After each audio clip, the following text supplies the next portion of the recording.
구약성경 출애굽기 34장 6절 7절 말씀 개역개정과 세번역으로 우리가 함께 한 목소리로 봉독하도록 하겠습니다. 출애굽기 34장 6절 개역개정입니다. 같이 읽겠습니다. 여호와께서 그의 앞으로 지나시며 선포하시되 여호와라 여호와라 자비롭고 은혜롭고 노하기를 더디하고 인자와 진실이 많은 하나님이라. 인자를 천대까지 베풀며 악과 과실과 죄를 용서하리라. 그러나 벌을 면제하지는 아니하고 아버지의 악행을 자손 3, 4대까지 보응하리라. 아멘. 세번역으로 한 번 더 읽겠습니다. 6절 같이 읽습니다. 주님께서 모세의 앞으로 지나가시면서 선포하셨다. 주 나 주는 자비롭고 은혜롭고 노하기를 더디하고 한결같은 사랑과 진실이 풍성한 하나님이다. 수천 대에 이르기까지 한결같은 사랑을 베풀며 악과 허물과 죄를 용서하는 하나님이다. 그러나 나는 죄를 벌하지 않은 채 그냥 넘기지는 아니한다. 아버지가 죄를 지으면 본인에게뿐만 아니라 3, 4대 자손에게까지 벌을 내린다. 아멘. 무척이나 더운 날씨입니다. 이번 한 주간은 비도 내리지 않고 또 온도도 아주 높은 온도까지 올라간다고 숨이 턱턱 막히는 날씨인데요. 더위에 지치지 않으시고 여러분들의 건강을 잃지 않으시기를 간절히 축복합니다. 그 마음으로 서로 인사 한번 나누시겠습니다. 건강하십시오. 더운 날씨에 여러분 다 건강하시기를 간절히 축복합니다. 오늘 하나님의 성품에 대한 이야기들을 좀 하고 싶은데요. 질문 하나 드리면서 시작할까 합니다. 성경에 유명한 구절들이 참 많이 있죠. 여러분들이 아시는 구절들 참 많이 있을 텐데요. 아마 내가 기억에 나는 구절들 하면 아마 요한복음 3장 16절도 이야기하시는 분도 있을 테고, 또 시편 1편에 나오는 구절도 이야기하시는 분이 있을 테고, 그래서 또 시편 23편 여호와는 나의 목자시니 내가 부족함이 없으리로다, 이걸 꼽으시는 분들도 있을 것입니다. 그런데 이런 복 있는 사람은, 또는 여호와는 나의 목자시니, 또는 하나님이 세상을 이처럼 사랑하사, 이런 구절들은 고기 구절에만 딱 나옵니다. 그런데 성경에서 다른 곳에, 성경에 나오는 66권 중에 한 곳에 나오는 걸 여러 곳에서 인용을 하고 언급을 하는 구절이 있어요. 그런 구절들 중에 가장 많이 나오는 구절이 뭔지 아십니까?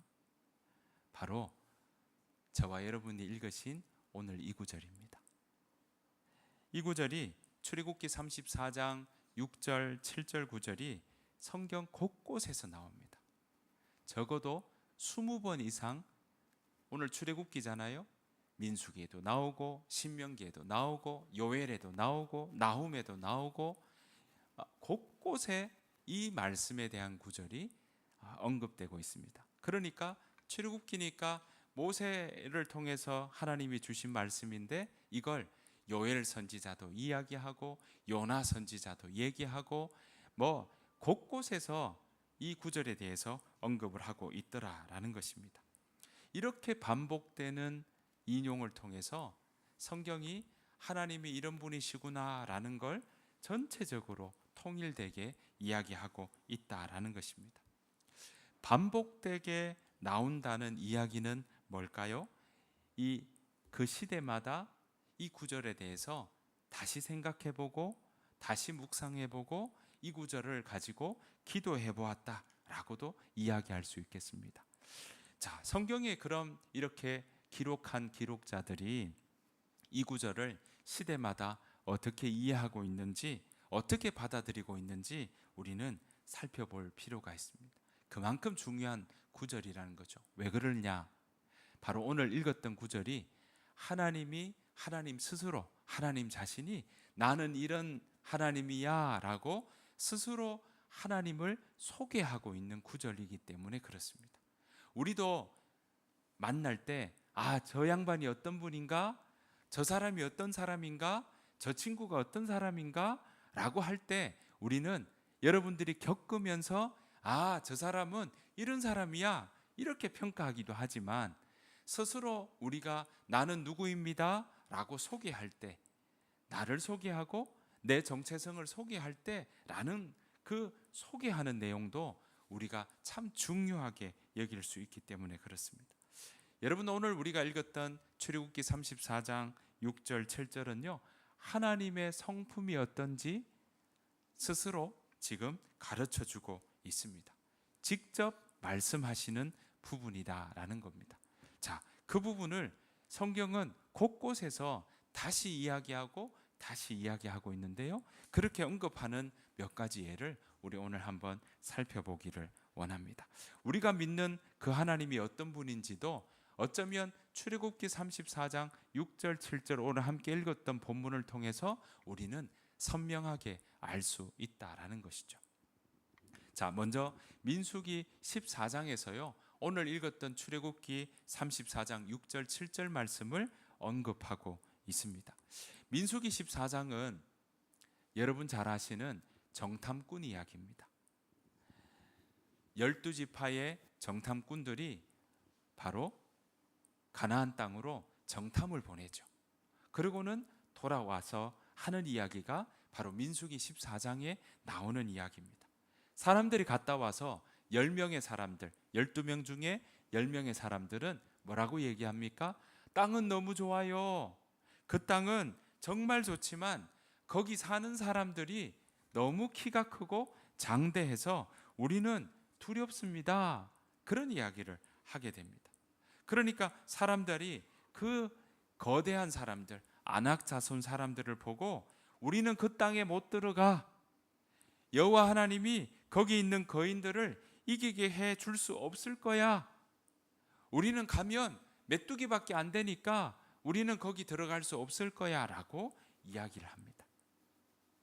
그 상황에서 하나님이 그 이야기를 듣고 그 불평의 소리를 듣고 사람들이 이스라엘 백성들이 다 불평하죠. 우리를 여기까지 오게 해서 가나안 땅에 들어가지도 못하게 만들고 우리를 이 광야 땅에서 죽게 만드는 거다라고 생각을 하게 되죠. 그 상황에서 하나님이 말씀하셔요. 뭐라고 얘기하시냐면 나는 이 백성 끝났다. 너네 이스라엘 백성 이렇게 불평하는 거 보니까 끝났다. 다 없애고 너 모세로부터 다시 새로운 민족 만들어야겠다. 이런 말씀들을 성경에서 하십니다. 그때 모세가 하나님의 이야기를 듣고 하나님의 말씀을 듣고 다시금 모세가 기도하는 대목이 민수기 14장 17절부터 나옵니다. 자, 그 중에 18절 19절을 모세가 이렇게 이야기를 해요. 여호와는 노하기를 더디하시고 인자가 많아 죄악과 허물을 사하시나 형벌 받을 자는 결단코 사하지 아니하시고 아버지의 죄악을 자식에게 갚아 3, 4대까지 이르게 하리라 하셨나이다.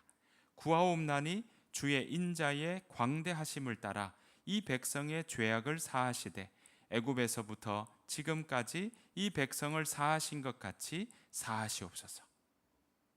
모세가 이렇게 이야기합니다. 여러분, 출애굽기 34장 6절에서는요 자비롭고 은혜로우며 노하기를 더디하고 한결같은 사랑과 진실이 풍성한 하나님이십니다. 이렇게 설명을 하거든요. 그런데 오늘 보십시오. 여기는 모세가 뭐라고 이야기합니까? 노하기를 더디하시고 인자가 많아 죄악과 허물을 사하십니다 하고 이렇게 요약하죠. 조금 줄였습니다. 그렇게 요약하고 난 다음에 그 다음에 하는 이야기가 뭐냐면 형벌 받을 자는 결단코 사하지 아니하시고 죄악을 자식에게까지 갚을 거다. 이렇게 쭉 이야기를 하고 있습니다. 여러분 보시면 하나님의 이야기, 하나님의 출애굽기 34장 6절 7절에 나오는 이야기를 언급은 하는데 조금씩 줄이고 뒤에는 형벌을 받아 자손 3, 4대까지 하나님이 죄악을 갚으실 겁니다 라는 것까지 18절에 이야기를 간단하게 두 절을 한 절로 딱 줄여놓고 있습니다. 자, 그런데 그러고 난 다음에 19절에 보십시오. 그렇게 하나님은 이런 분이시죠 해놓고는 19절에 모세가 이렇게 구합니다. 그 다음에 뭐라고 합니까? 주의 인자의 광대하심을 따라 이 백성의 죄악을 사하여 주십시오. 애굽에서부터 지금까지 이 백성을 사하신 것 같이 사하시옵소서. 자, 뭐라고 이야기합니까? 하나님 형벌을 반드시 행하신다 18절에 말씀하셨죠. 하나님 그런 하나님인지를 내가 압니다. 그래 놓고는 뭐라고 이야기합니까? 하나님 용서해 주십시오.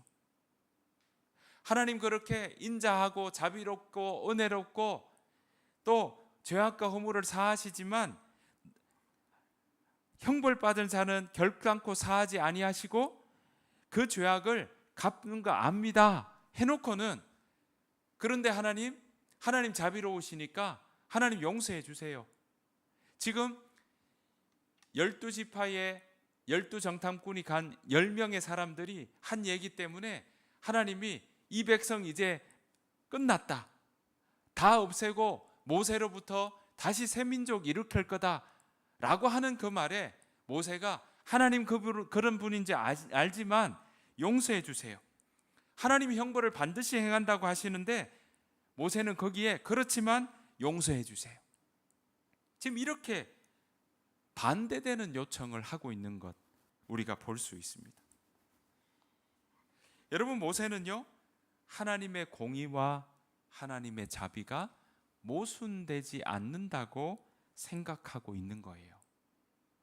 우리는 지금 출애굽기 34장 6절 7절 말씀을 보면 하나님이 은혜롭고 자비롭고 사랑과 진실이 많은 분이다.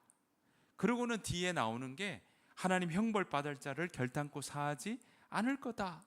이 부분이 같이 나오니까 이게 마치 충돌되는 것처럼 보이고 모순되는 것처럼 보이거든요. 그런데 오늘 모세는 거기에 뭐라고 이야기하냐면 모세는 그거 다 압니다. 하나님이 지금 다 없애버릴 거다라고 하는 거기에 모세는 하나님 자비로우시지 않습니까?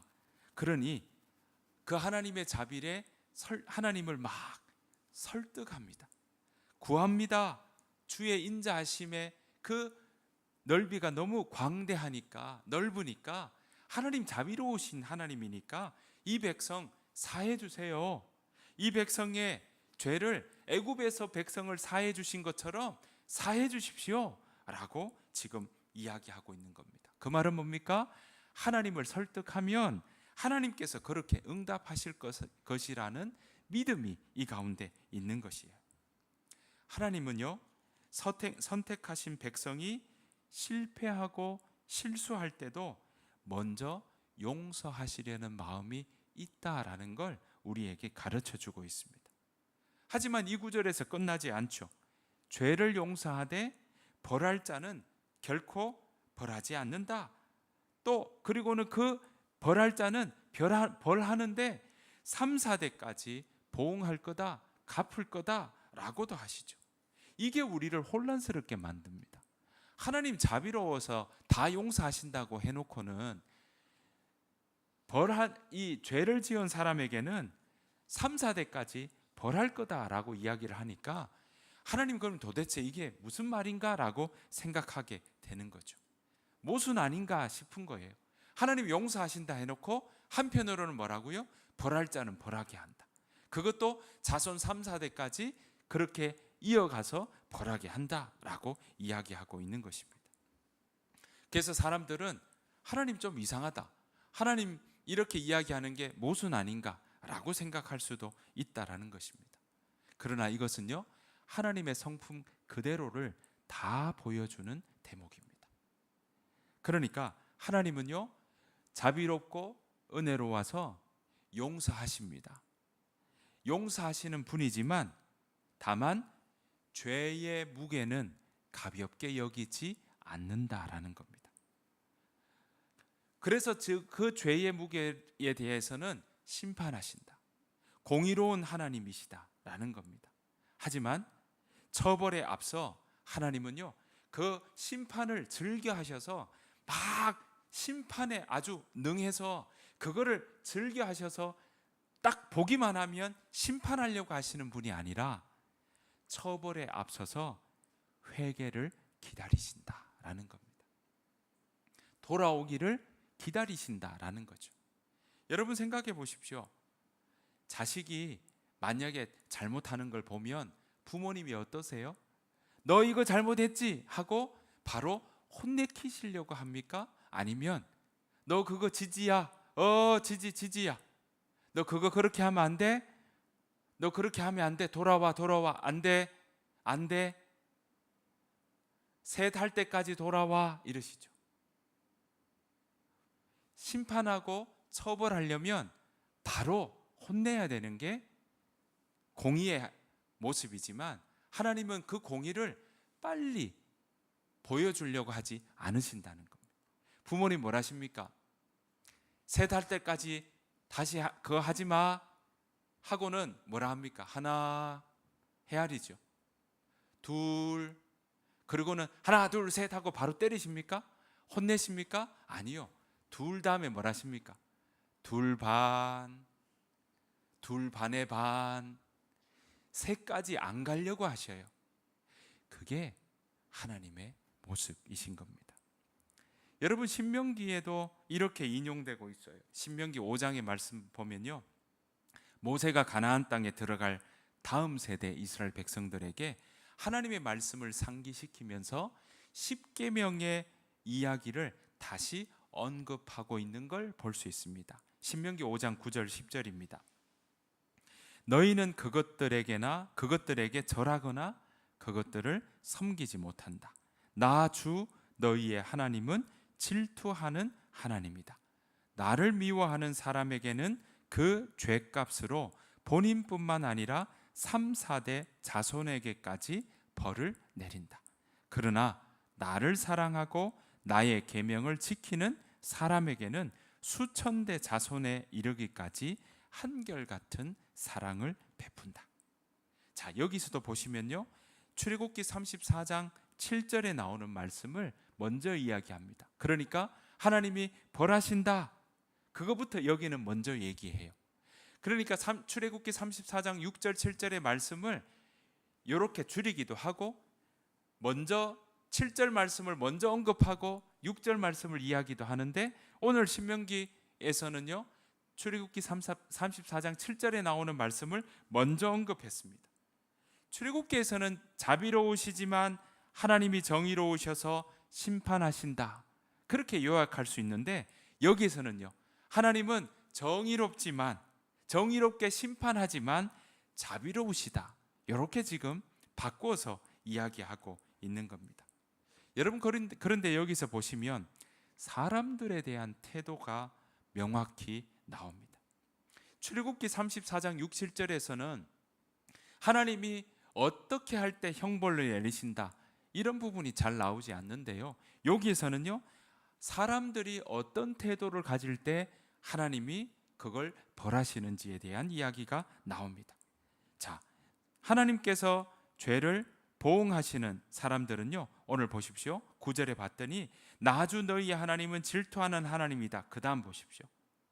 나를 뭐하는 사람에게는, 미워하는 사람에게는 그 죄값으로 본인뿐만 아니라 3, 4대 자손에게까지 벌을 내린다, 이렇게 이야기하고 있고요, 한결같은 사랑을 베푸는 대상도 이야기합니다. 자, 10절에 보십시오. 그러나 하고는 보십시오, 뭐라고 이야기합니까? 나를 사랑하고 나의 계명을 지키는 사람에게는 수천 대 자손에 이르기까지 한결같은 사랑을 베푼다라고 이야기하고 있습니다.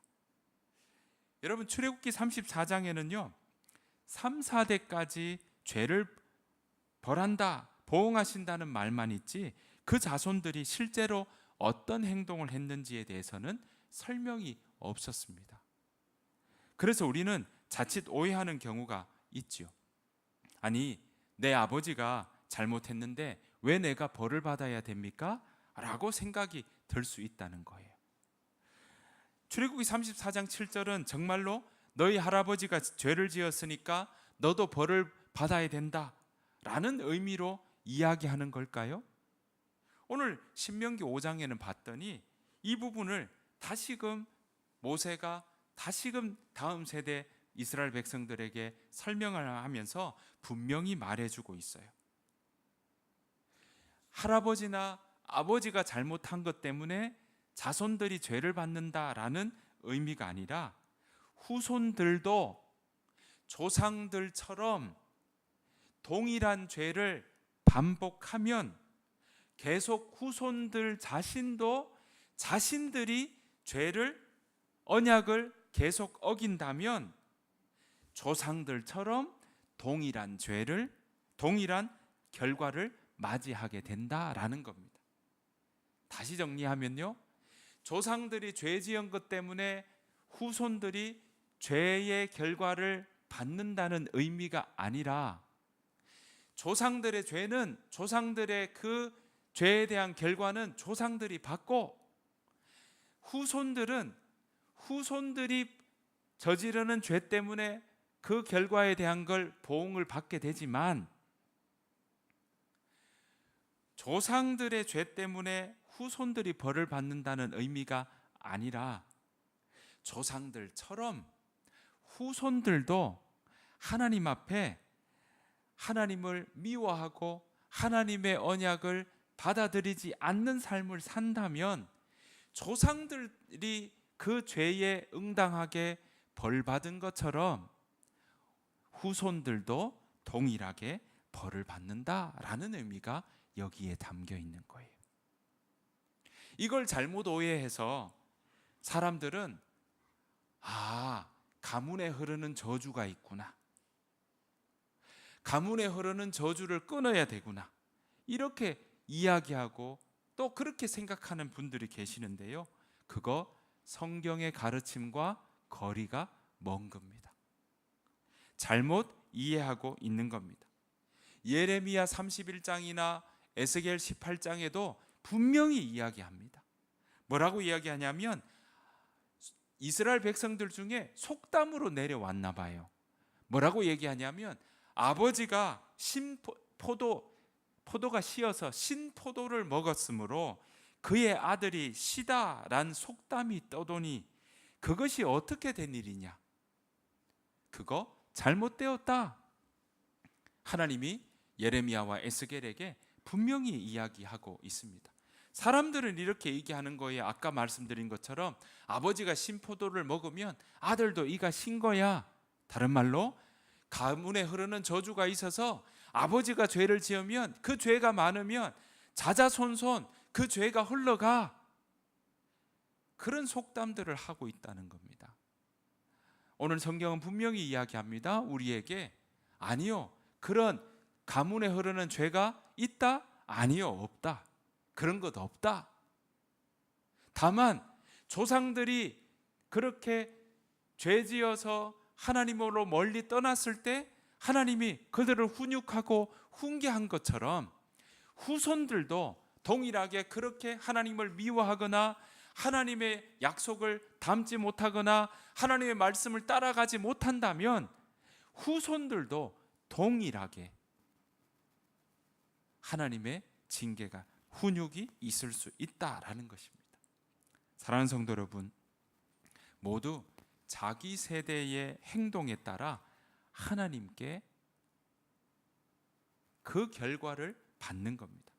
하나님이 이건 너희 세대만을 위한 말이 아닌 거다, 지금 우리에게 그렇게 가르쳐 주는 거예요.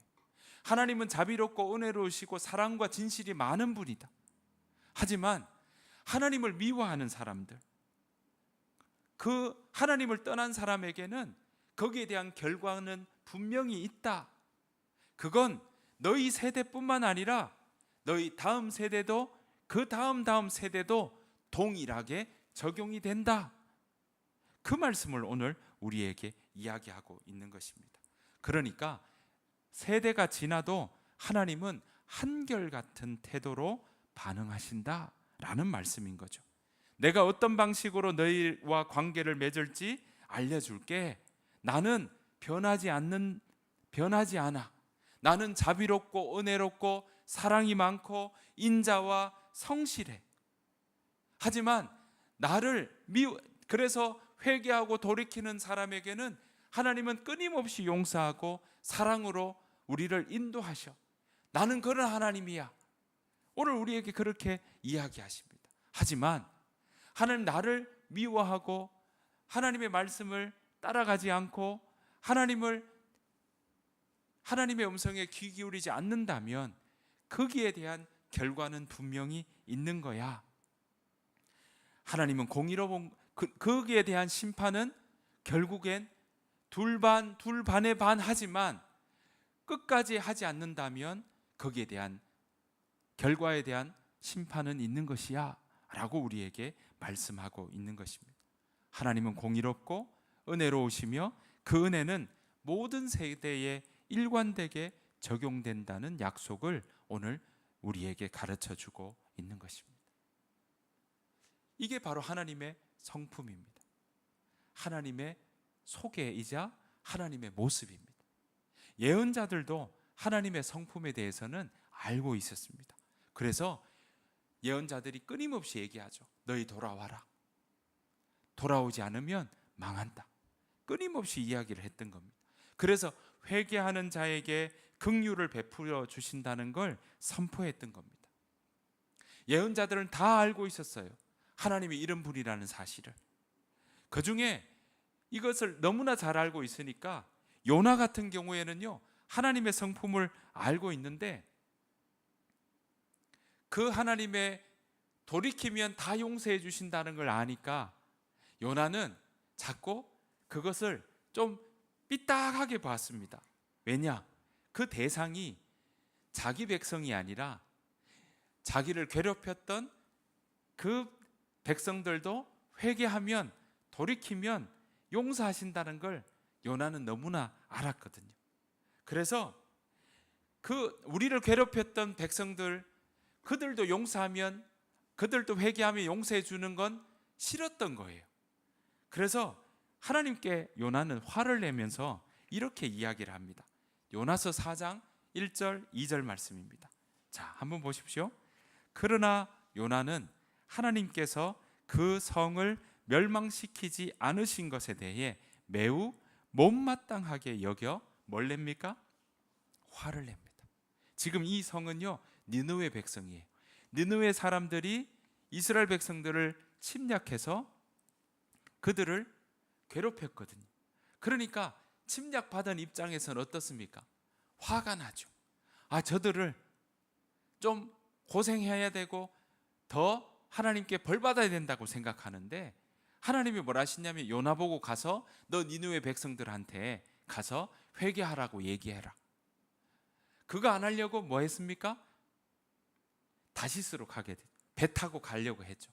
그러니까 하나님이 다시 돌이켜서 그가 니느웨로 가게 됩니다. 가도요, 하나님 선포하라는 것도 3일 동안 걸어가야 될 걸 대충 합니다.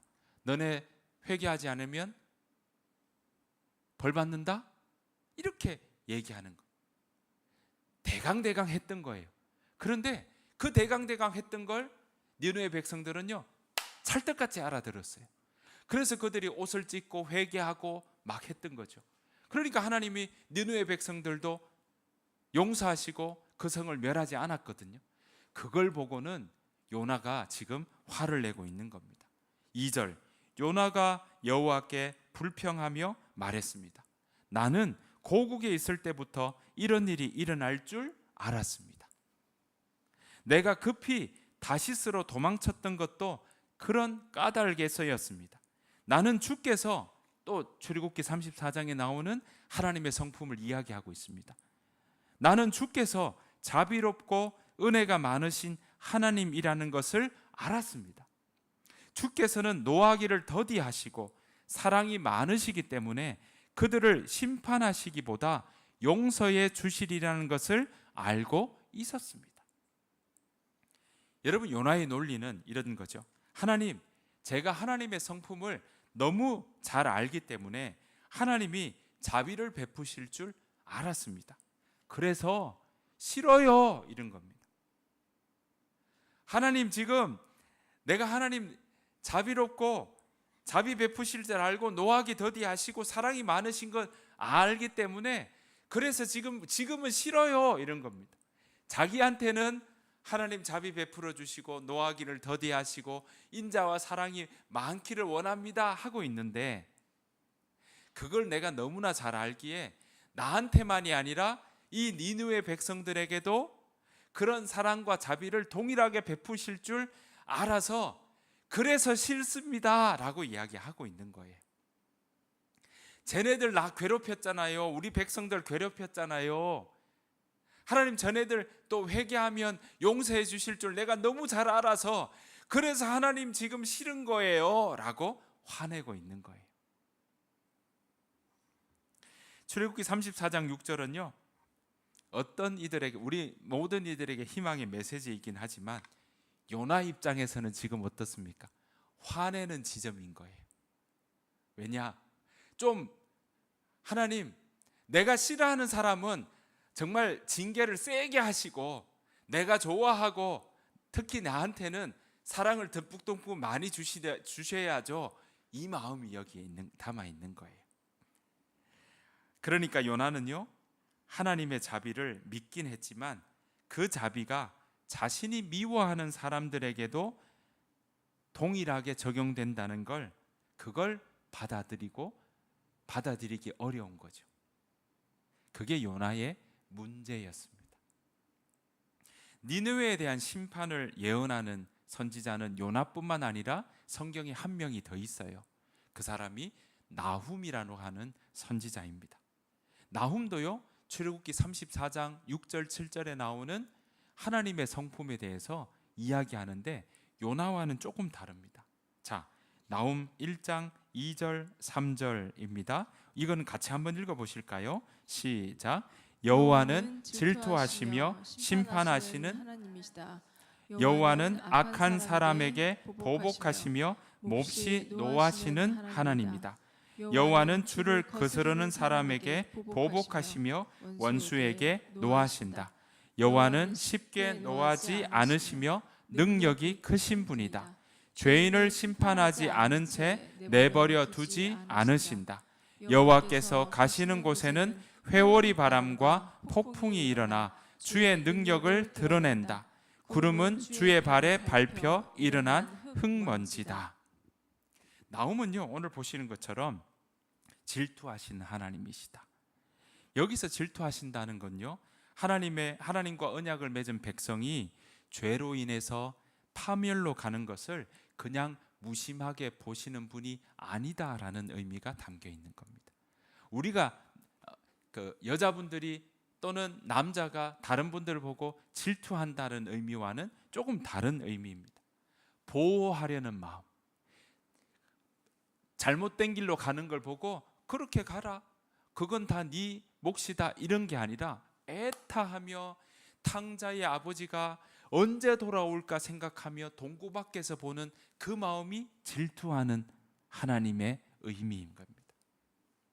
파멸로 가는 것을 내버려 두지 않으시려는 마음이라는 뜻이 바로 질투하시는 하나님이라는 뜻입니다.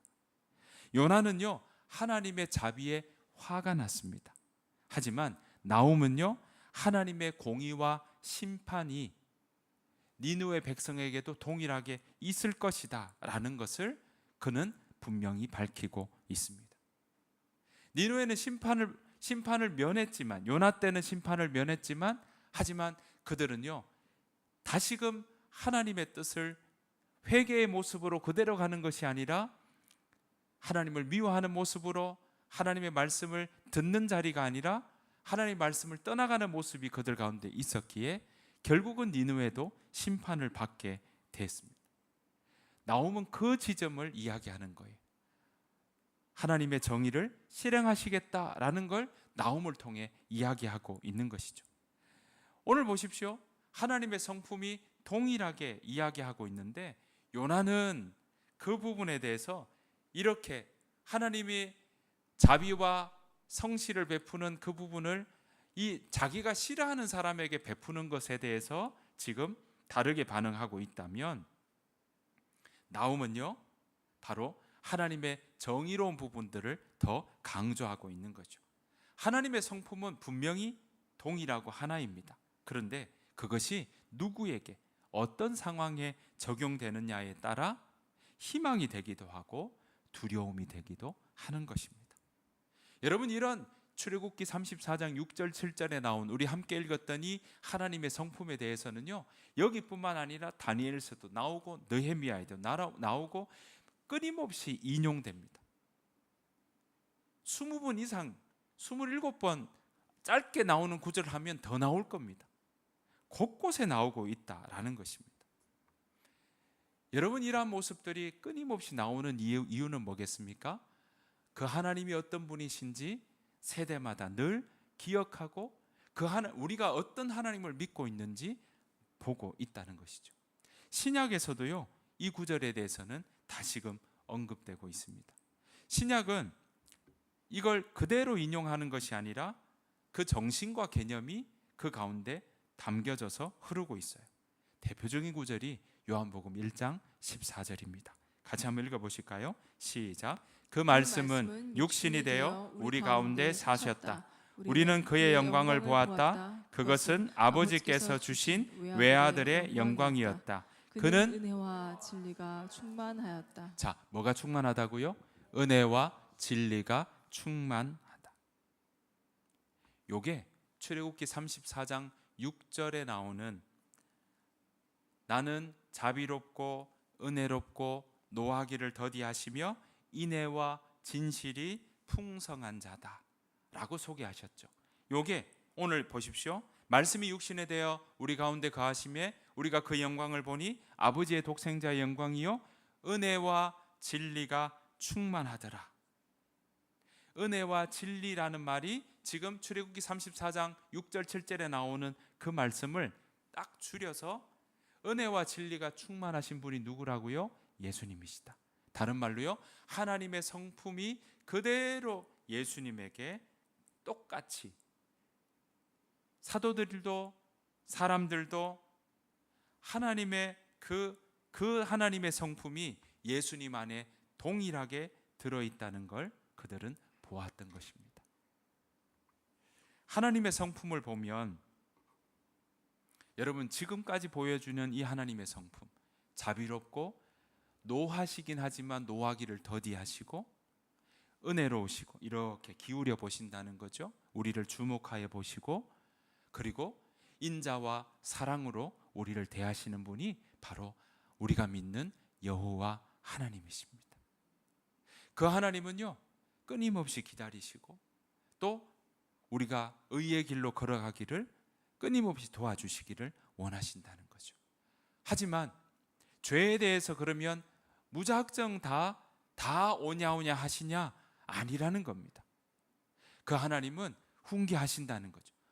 지지야, 너 그렇게 하면 안 돼. 너 돌아와야 돼. 그건 아닌 거야. 그렇게 하는 건 아닌 거야 라고 지적해 주신 하나님, 그것이 바로 그 세대에 만약에 하지 않아서 일을 벌린다면 거기에 대한 결과는 반드시 받는 것이 심판이요 정의와 공의의 모습이라는 겁니다. 우리의 모습도, 우리의 죄된 모습들이 분명히 있는 것 하나님 우리는 알고 계시죠.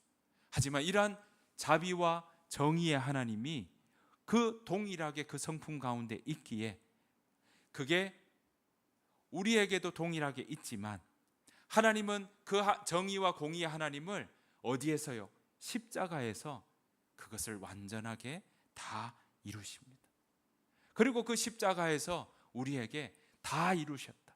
이제는 그 십자가 안에서 누구든지 하나님을 믿으면 멸망치 않고 영생을 얻게 하는 그 은혜가 우리 가운데 있다는 걸 모든 사람에게, 설령 우리 각자가 개인적으로 미워하는 그 사람에게까지도 그가 하나님의 음성을 듣고 돌이킨다면 하나님은 그를 하나님의 자녀로 받아주신다는 사실입니다. 사랑하는 성도 여러분, 하나님의 성품을 보면 그러니까 은혜와 자비로 어떻게 보면 기울어져 있는 거예요. 하나님은 여전히 오늘 우리에게도 자비롭고 은혜로우신 겁니다. 그 시실하신 하나님은 우리에게 생명의 길을 가르쳐 주시고 그 길을 가도록 도우시고 인도하십니다. 지난주 우리가 들으셨던 것처럼 여러분, 영접하는 자, 곧 그 이름을 믿는 자들에게는 하나님의 자녀가 되는 권세를 주셨다라는 부분에 영접하는 자 앞부분에 뭐라고요? 영접하는 만큼 하나님의 자녀가 되는 권세를 누리는 겁니다.